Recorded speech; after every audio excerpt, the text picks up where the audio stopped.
பாட்டு போட்டிருக்கான் பாருங்க, படிச்சவன் எழுதி ஒரு படத்துல. அடே அப்பா, அண்டங்காக்கா கொண்டக்காரி ரண்டக ரண்டக ரண்டக ரண்டக அச்சு வெல்ல பேச்சுக்காரி, ஒன்னும் தெரியலையா? ரண்டக ரண்டக ரண்டக போடுறா ரண்டக. ஐயாரெட்டு பல்லுக்காரி ரண்டக ரண்டக ரண்டக. படிச்சவர் எழுதின பாட்டு. நடுவர் அவர்களே சில அறிவாளிகள் நல்ல பாட்டு எழுதுறாங்க. அதுக்கு ஒரு நம்ம சமயம் சார்ந்த நிகழ்ச்சினால சமய பாடல்களை தயவு செஞ்சு கொச்சப்படுத்த வேண்டாம். நீங்க பாடின அந்த பக்தி பரவசம் மூட்டக்கூடிய பாடலை தயவு செய்து வேண்டாம், நாம் கொச்சைப்படுத்த வேண்டாம் அப்படின்னு நினைக்கிறேன். நான் பாடினது பக்தி பாட்டா இல்ல? நல்ல சுய நினைவோட தான் இருக்கீங்களா? இல்ல ஏதாவது நம்பர் கடைக்கு போயிட்டு வந்தீங்களா? என்னன்னே புரியல எனக்கு. நடுவர் அவர்களே, நீங்க ஒரு ஆசிரியர், நீங்கள் படித்த ஆசிரியர், நான் பணம் படைத்தவன், நாங்கள் செல்வமேல் பேசுறோம், நீங்க கல்வியாளர்.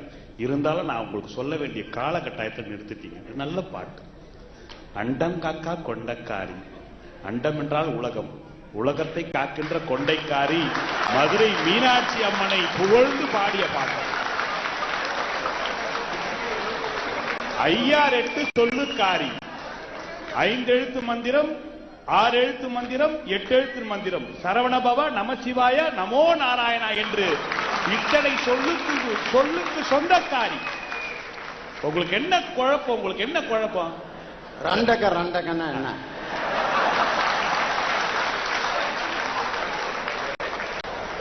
இதுக்கெல்லாம் குழப்பமே தேவையில்லை.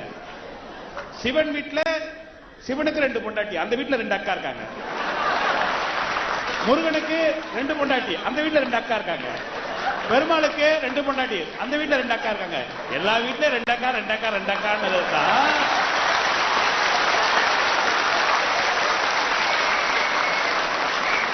ஐயா, தெய்வமே, ஆண்டவனே, நாங்களும் 6ஆம் கிளாஸ்ல இருந்து எத்தனையோ நோட்ஸ் படிச்சிருக்கோம்யா. இந்த அண்டங்காக்கா பாட்டுக்கு இப்படி ஒரு பொழிப்புரை எழுதுன ஒரே பேச்சான நீதாயா.